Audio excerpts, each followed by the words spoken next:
بسم اللہ الرحمن الرحیم۔ السلام علیکم ناظرین و سامعین۔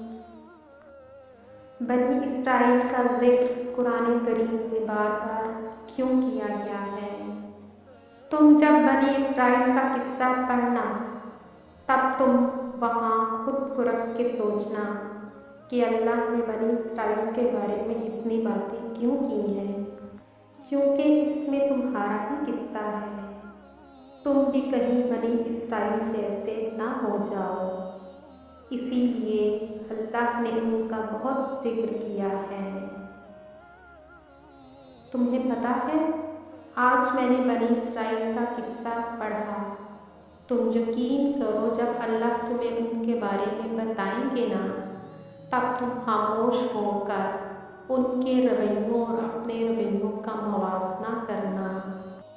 تم خود سمجھ جاؤ گے کہ اللہ نے بنی اسرائیل کا ذکر بار بار کر کے تمہیں ہوشیار کیا ہے تاکہ تم بھی ان جیسے نہ بن جاؤ، کیونکہ وہ کتاب ملنے کے بعد نافرمانی کی بنا پر گمراہ کر دیے گئے۔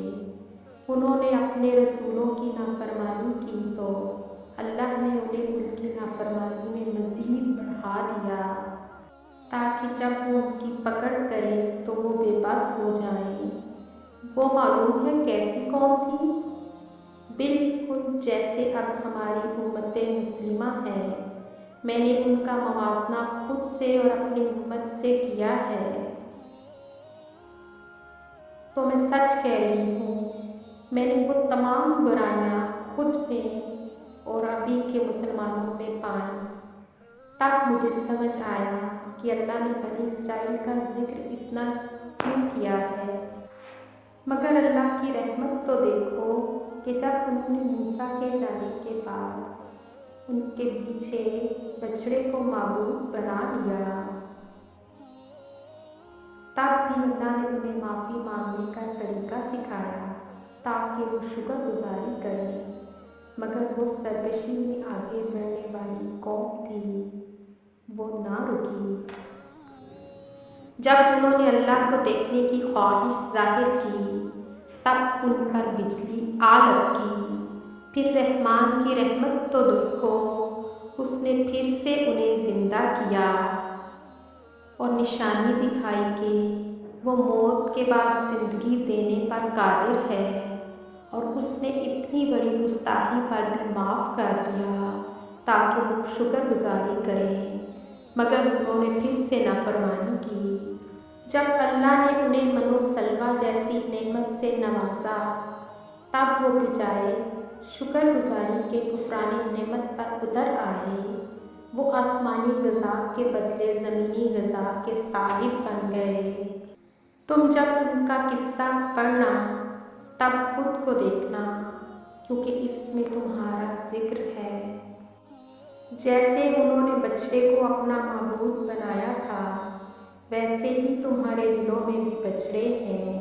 بنی اسرائیل کے دلوں میں بچڑے کی محبت تھی، اور سنو، تمہارے دلوں میں جب ایسے بچڑے آ جائیں گے تب اللہ بھی تمہیں ویسے ہی آزمائے گا جیسے اس نے ان سے بچڑے کی قربانی مانگ کر آزمایا تھا۔ جیسے یعقوب علیہ السلام کو یوسف عزیز تھے، ویسے ہی تمہارے دلوں میں بھی کوئی یوسف ہوگا۔ پھر اللہ نے جیسے یعقوب علیہ السلام کو آزمایا تھا، ویسے ہی اللہ تمہیں بھی آزمائے گا، کیونکہ جس دل میں اللہ کی محبت سے زیادہ کسی اور کی محبت آ جائے پھر وہ شرک میں شمار ہوتا ہے۔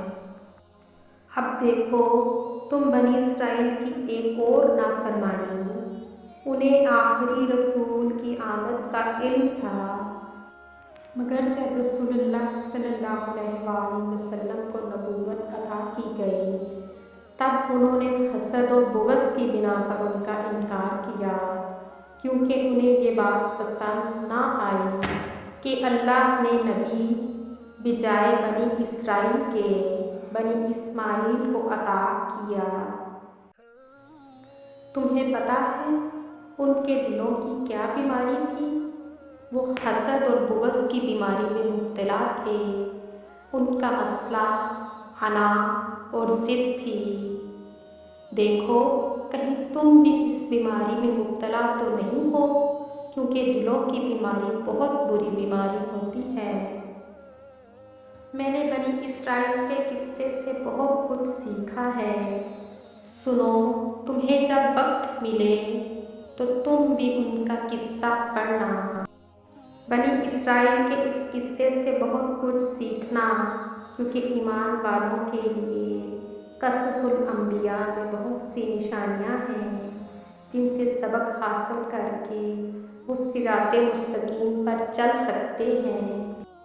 اللہ تعالیٰ سے دعا ہے کہ وہ ہمیں قرآن کریم کے واقعات سے سبق حاصل کرنے کی توفیق عطا فرمائے۔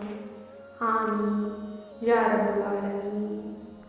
جزاک اللہ خیراً کثیراً کثیراً کثیرا۔ آپ سب کی سماعتوں کا بہت بہت شکریہ۔ Thanks for watching. Please like my video.